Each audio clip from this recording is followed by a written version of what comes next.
close-up of the back of the tent, where I kept it all having no jagged edges or anything, so the tarp would go over it nice and cleanly. And at the other end it wasn't necessary, so just did it that way. And this centre one, if I had more time I could have done away with the centre and just had the two outer ones, but gave it a bit more support, and I found a nice little Y-shaped piece which worked out quite well.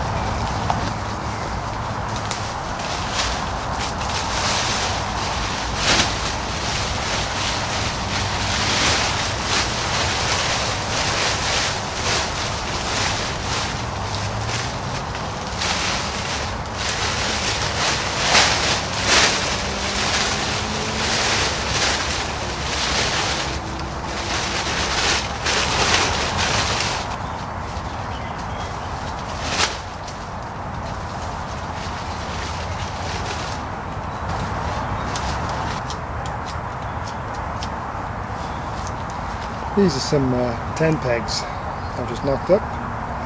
There's a small notch, bring it to a point, that's all you need. Nothing fancy.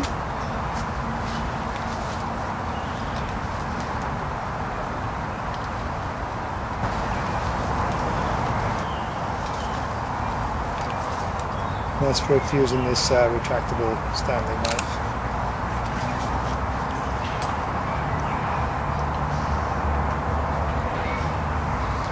And this is something I've only recently bought, a nice little neck knife.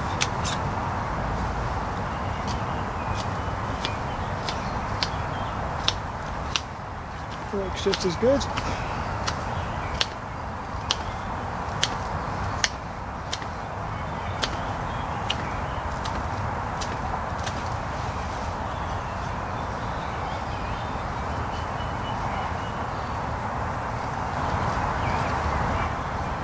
Well, I have to say I prefer using my little Stanley knife, but this looks really cool. It's got a paracord handle and the neck, it's got a whistle. You don't want to be pressing. And there we go. So that's it, nearly done.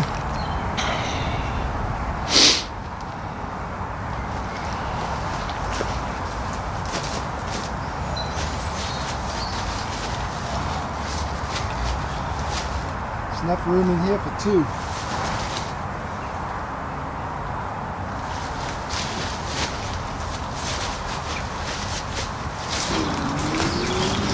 So here we are on the inside.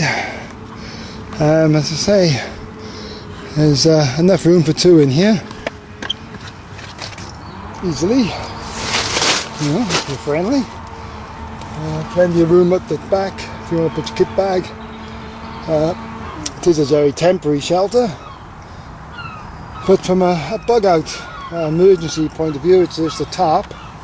I didn't use any paracord or anything, just some twine, garden twine, and some poles which I cut with my trusty saw. Get that out. Move this thing and my neck knife and just tied it up. You know, may not stand up to a lot of things, but it's just purely temporary. That's the main thing. So it's just a simple A-frame, I suppose you'd call it.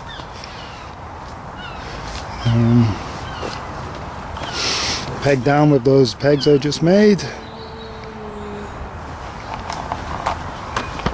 Pretty good. Very stealthy, except for the blue sheet, which no one's going to see from this distance. You know, it literally took about 20 minutes to put together, and if I had more time, which I would have if I was hiding up here, I could put more guide ropes in and maybe make it a bit better.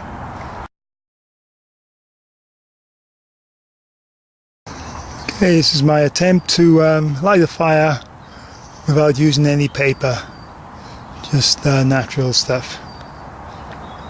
Should be interesting. And as you can see, I'm using my IKEA hobo stove for the first time. I've always thought, what's the point, don't really need it. But I was in IKEA and I seen it and I just couldn't resist it. So it'll be a first time with the IKEA hobo pot. Some very dry bark and some legumes.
So another first to cook in with a saucepan, frying pan.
So today's problem was I didn't bring any oil to cook the eggs, fry the eggs in. So I thought I'll try it, put the eggs in maybe non-stick frying pan, maybe it'll be okay. But it wasn't. The egg stuck to the pan. So I throw in some tomatoes just to help it along. May not look very pretty, but it's tasty. It tastes just like eggs and tomatoes. And obviously I didn't bring my proper knife, fork, spoon. It was a bit of a rush coming up here. So I had to rely on all my emergency backup stuff with plastic spoons and